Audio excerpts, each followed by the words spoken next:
Shout out to Switch Out for the video, though. Was it a L? Was it a W decision? Let's get to it. 100%. Thank you. And LeBron James coming here. Thank you. LeBron James, Los Angeles, is out of the championship business. LeBron That was a crazy James take. came here for Hollywood. That's why he came here without a team being put together. Let's get it. Hop off a 10 passenger. This a G5. No, this not a 5 years challenger. ago, LeBron Hey, shout out to Andrew for the sub. Andrew for the gifted. Andrew for the gifted. decided to leave Cleveland and take his talents to LA, joining the historical Lakers franchise. Now, him leaving was somewhat anticipated after he lost his 6th NBA Finals. He lost his best player the previous summer, and his contract was coming to an end. After winning Cleveland an NBA championship, unless they brought somebody in major, he really didn't have a reason to stay. Now, even with how great LeBron still was, arguably coming off of his greatest season ever, him joining the Lakers, it was met with some skepticism and weird beef from some Lakers fans, not all. LeBron's Lakers mural repeatedly got vandalized in LA, and most of it seemed to be for the love of Kobe and the previous rivalry him and LeBron had, even though it was never really a true rivalry. Now, fair or not, LeBron joining the Lakers obviously came with a ton of expectations. This man joined the Lakers at 34 off of 8 consecutive finals with some of the most mileage on his legs in the history of the game. And he was still expecting that. I think that's one of those feats that, like, in the moment, like, motherfuckers just took for granted. I being one of them, bro. Being in the finals 8 straight years, dog, is so crazy when you really think about it, bro. 8 straight years. I put it into perspective one time on the pod, bro. My sister was born in 2011. Up until she was 8 years old, bro, she grew up with LeBron James just being in the finals by default, bro. That's insane. Imagine if we, for people who were born in 2000, up until you were 8 years old, like Kobe was just in the finals the whole fucking time, bro. That's crazy. I think it's even crazier for the people who were born in 1990. For the first 8 years of their life, this one dude won 6 out of the 8 NBA championships. Like, goddamn. Expected to bring a championship. Not just got there, won it. He didn't join the Lakers at 28 like Kareem did in the middle of his prime, or like Shaq did at 24 in the middle of his prime, or even to a lesser degree like Pau Gasol did at 27. That's why he's the GOAT. Hey, man. LeBron's, it was a little different. And unlike the previous 2 teams he joined in free agency, the team wasn't really stacked. The season before LeBron got there, the Lakers were literally tied as the youngest team in the NBA, and that typically means you're pretty bad. Their best players was a 21-year-old Brandon Ingram, a 23-year-old Kyle Kuzma, a 21-year-old Lonzo Ball, and the coach was Luke Walton. Not to mention, this was in the middle of the LeVar Ball era, Magic Johnson briefly being in charge oddly, and the Lakers literally being in their worst drought of their franchise's history. The Lakers had just had 6 consecutive losing seasons. Not only was that the longest streak they've ever had, that was more losing seasons in a row than they had previously before the drought in their franchise's existence. That franchise wasn't used to losing, especially like that, and LeBron was obviously expected to be the savior. Now, even with the Lakers clearly not being a championship roster, LeBron did have him in a pretty solid spot before his injury in his first year. The Lakers on Christmas Day, they were the 4th seed. MJ better. Damn. W or L, chat? W or L? I still think MJ's the GOAT, but I don't want to get into it. On pace to win 48 games. Basketball Reference preseason odds, they had the Lakers projected to win 48 games. So before he got injured, he was doing as expected. After LeBron's groin injury, really the first significant injury of his career, they lost 11 of their next 17 games. I gotta get back on Omar. And by the time LeBron came back, I did yesterday. That early momentum they on built. His stream. By the end of the season, Magic Johnson, the president at the time, and arguably the greatest Laker ever, he literally quit on them. And the only hope the Lakers really had was landing a major superstar to join LeBron. And obviously they did. Anthony this Davis thing go that crazy. summer, he pretty much got traded for all the kids the Lakers had at the time, quote unquote, and some draft capital. And to me, Let me ask y'all this: do you think that AD trade would have been worth it if they never won a championship, like ever? Even make it to the NBA Finals is fine. If they never won a NBA championship, would that have trade been worth it? Would that be one of those trades where we look back and say, yo, the Lakers made a mistake? They should have just kept Lonzo, Brandon Ingram, and Julius Randle on board with LeBron. Personally, I still feel like even in that alternative, I still think it's worth it. I ain't gonna lie, I still think it's worth it because I feel like that shows that when you got LeBron, at the very least, you made an effort to really push for a chip. And because of the fact that hindsight is 2020, like, okay, LeBron ages, Lonzo is still on the team, BI is still on the team, Julius Randle is still on the team. Let's even say Josh Hart is still on the team. Let's keep it a bean. What the fuck are they doing with that squad? What the fuck are they doing with that squad? I'm still assuming in this scenario that Lonzo is still gonna be injury prone because all of his injuries, I still think that kind of translates to being a Laker. Like there wasn't, like a lot of them aren't like extremely freak injuries. You know what I'm saying? Julius Randle is Julius Randle. Brandon Ingram is cool. Him still being a number 2 on a championship team is kind of But, and then Josh Hart is Josh Hart. I still think it still would have been worth it bringing AD on, even if that's the alternative. where the NBA was at that specific time, it just aligned. Yeah, let's assume that these players develop into what they are today. Like, let's even assume that. But even if we don't, do they turn into the players that they are today? If they're on a team with LeBron, even that is like, I don't know. Saw your recent Spider-Man 2 take and realized you basically described what a sequel is and wondered why people were so excited for it. Yeah, I'm not gonna lie. I think that TikTok, someone essentially quote retweeted that TikTok tape from like months ago, and apparently we went crazy. It's fine. It's cool. I know it was a hot take. I ain't gonna lie, chat. It was one of those takes. I just didn't have a hot take of the day.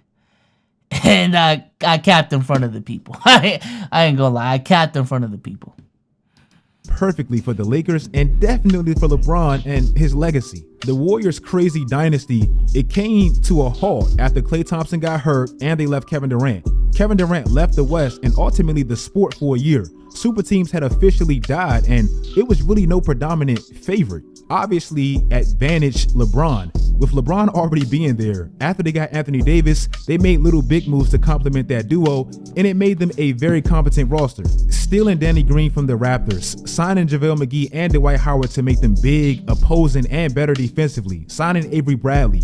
All these moves panned out, and it made them the dominant team they were. That team started out 24-3, which actually had them on pace to be near the historic 73-9 Warriors. The crazy thing to me is that team wasn't even extremely loaded. They just fit well in their roles, they had a clear identity, and they really prioritized the defensive side of the ball. LeBron led the league in assists for the first time in his career. Anthony Davis led them in scoring. They were top 10 in defensive rating, blocks, steals, opponent field goal percentage, opponent three-point percentage, rebounds, and simply put, they just control games with their size, their defense, and most importantly, their domination on the glass. Now, even though some people, they give this championship an asterisk because it was a 4-month pause and it was in a bubble, I still give them credit because their recipe to success in the regular season, it translated seamlessly in the postseason. They led the entire playoffs in rebound differential. LeBron was top 10 in points, rebounds, and assists. That team was the size special. and the bodies they had bothered Nikola Jokic.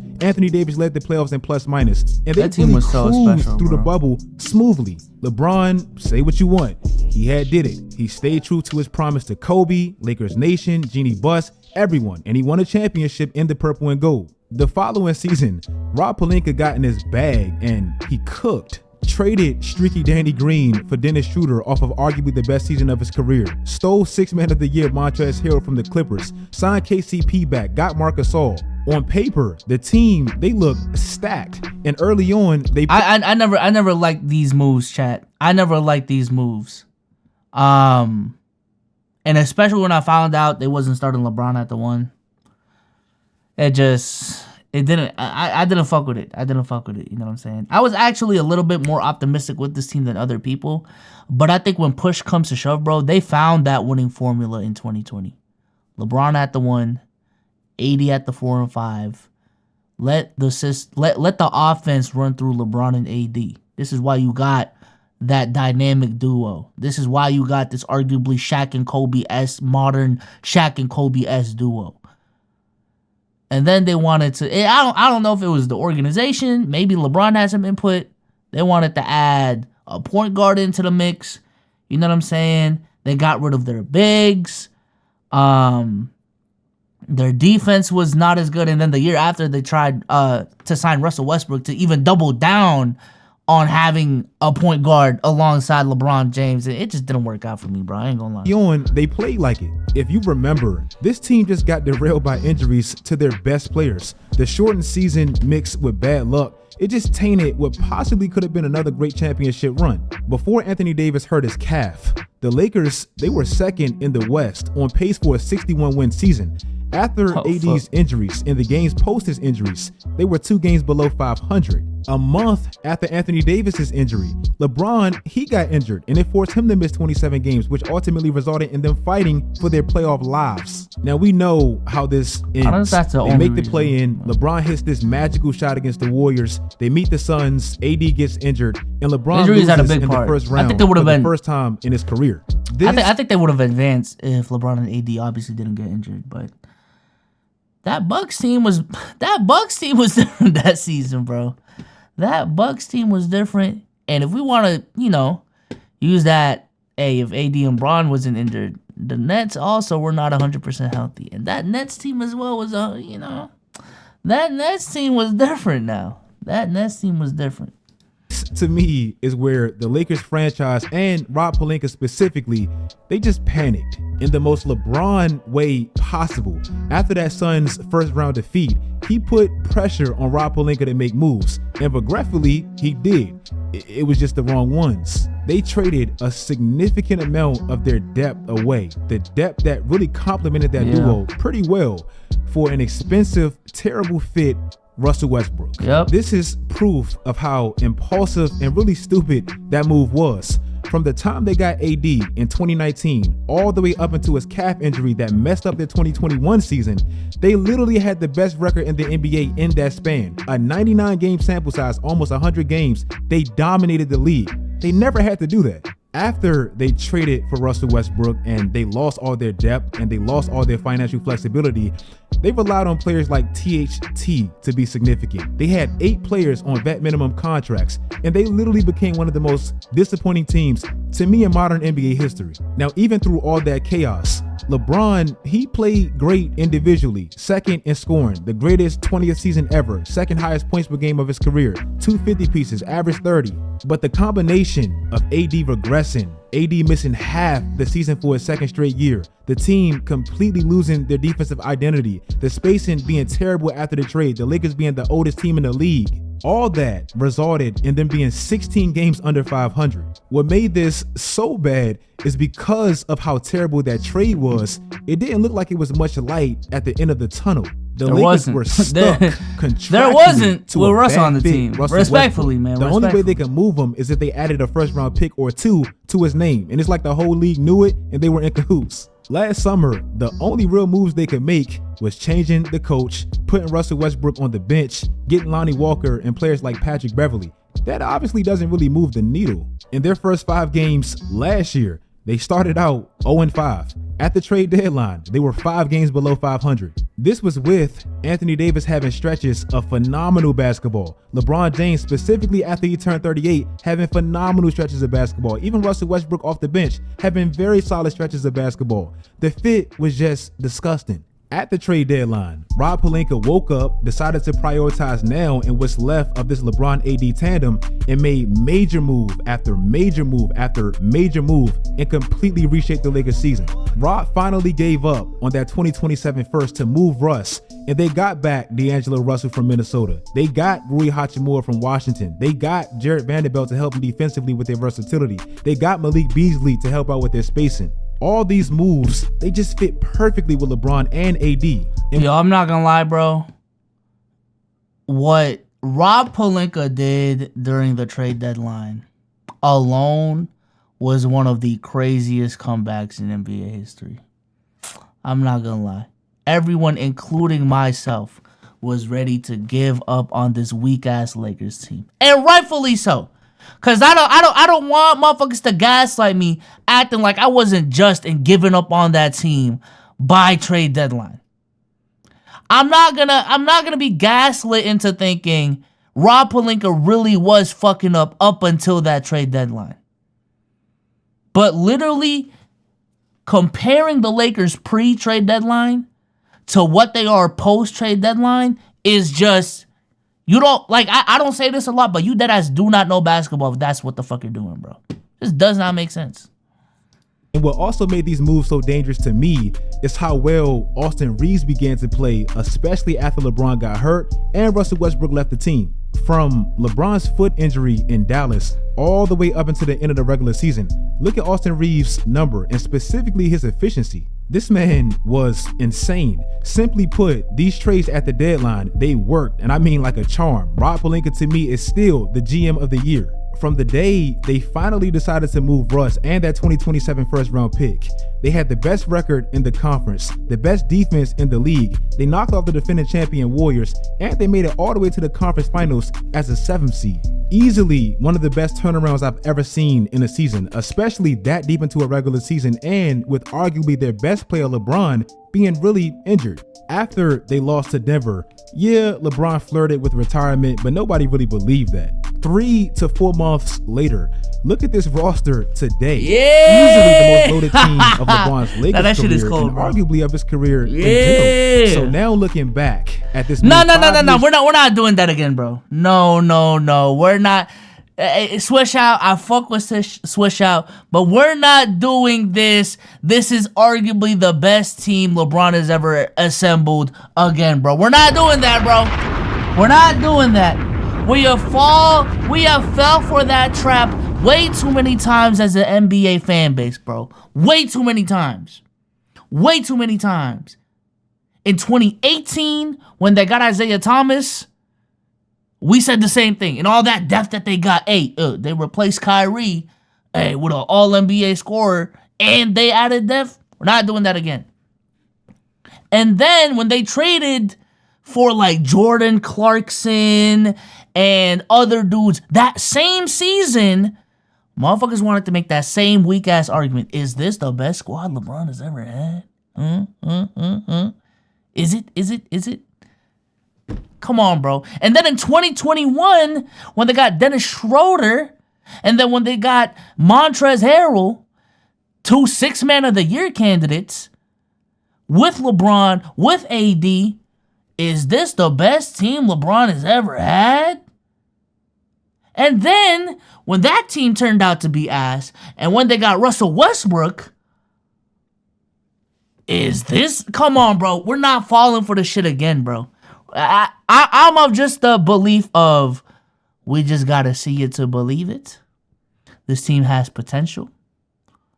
But I'm not falling for that shit again, bro. I'm not falling for that shit. It's no till it's yes, bro. Later, and what LeBron has actually accomplished in the purple and gold. What do you guys think about his time here? Has it been a disappointment, better than you thought it'd be, just as expected? I compared his last 4 years with the Lakers to his 4 years with Miami and his last 4 years with Cleveland, just for perspective.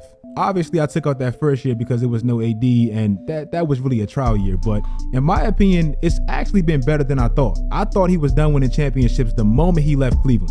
If you guys like this video, comment what do you guys think of LeBron's tenure with the Lakers. They just got Christian Wood, and that really inspired this video because he's really in prime position to win his 5th if they can stay healthy. Make sure you guys follow my social media sites, turn on post notifications, do all that great stuff, guys. And until next time, as always, stay tuned. Shout out to my guy Swish Out, man. Shout out to Big Swish Out. You feel what I'm saying? And shout out to the 83 still in here, man. I like that ass, man. I appreciate y'all.